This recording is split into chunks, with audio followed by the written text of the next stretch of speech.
क्योंकि ये मेघनाथ और कुंभकर्ण दशानन रावण का विरोध। दोस्तों, एक बार इंद्रदेव ने रावण को बंदी बना लिया और अपने साथ उन्हें लंका लेकर जाने लगे। तब मेघनाथ ने अंतर्ध्यान होकर इंद्र के रथ पर जाकर रावण के बंधनों को खोल दिया और इंद्र को ही बंदी बना लिया। उसके बाद इंद्र को लंका लेकर आए।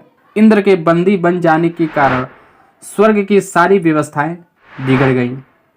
इसलिए स्वयं ब्रह्मा जी मेघनाथ के पास गए और इंद्र को मुक्त करने के लिए कहा। मेघनाथ ने कहा, ब्रह्मदेव, आप स्वयं आए हैं, इसलिए आपका मान रखने के लिए इंद्र को अवश्य मुक्त कर दूंगा। तब ब्रह्मा जी ने कहा, मेघनाथ, तुमने इंद्र को पराजित किया है, इसलिए तुम तीनों लोकों में इंद्रजीत के नाम से विख्यात रहोगे। इससे इंद्र की ख्याति सदा के लिए कलंकित रहेगी।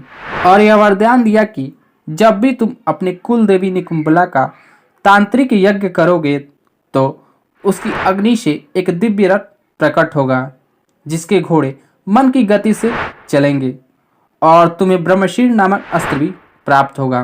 तुम जब भी उस रथ पर आरूढ़ रहोगे, तुम्हें ना कोई परास्त कर सकेगा और ना ही मार सकेगा। जब मेघनाथ और लक्ष्मण में युद्ध हो रहा था तो विभीषण को मारने के लिए मेघनाथ ने यम अस्त्र चलाया, परंतु लक्ष्मण जी ने रास्ते में ही उस अस्त्र को तेजहीन कर दिया। तब मेघनाथ ने सोचा, पहले लक्ष्मण का वध कर दूं, उसके बाद विभीषण को मारूंगा। इसलिए मेघनाथ ने लक्ष्मण पर ब्रह्मास्त्र चलाया, परंतु वह ब्रह्मास्त्र लक्ष्मण को बिना कोई क्षति पहुंचाए तेजहीन हो गया। यह देखकर मेघनाथ को बेहद आश्चर्य हुआ। उसके बाद मेघनाथ ने पशुपतास्त्र और नारायण अस्त्र भी चलाया, परंतु लक्ष्मण को कोई हानि नहीं हुई।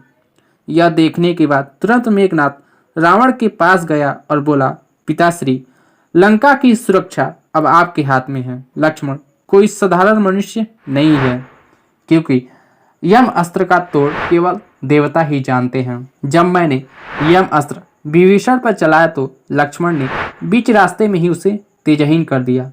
त्रिलोक की सबसे बड़ी शक्ति ब्रह्मास्त्र, पशुपतास्त्र और नारायण अस्त्र है, जिनका कोई भी तोड़ नहीं है, परंतु ये तीनों अमोघ शक्तियां लक्ष्मण के सामने तेजहीन हो गईं।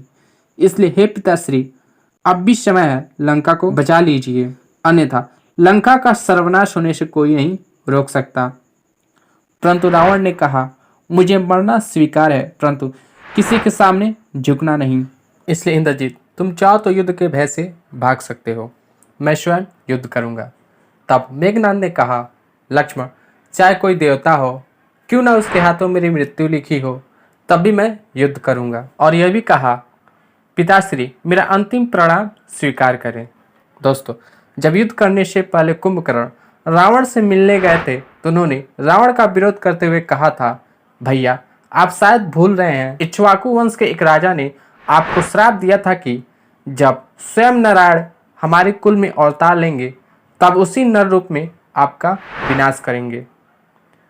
आप यह भी भूल गए जब नारद जी ने बताया कि विष्णु जी ने राक्षसों का नाश करने के लिए अयोध्यापति दशरथ के घर जन्म ले लिया है। परंतु रावण ने मेघनाथ और कुंभकर्ण की बातें नहीं मानी।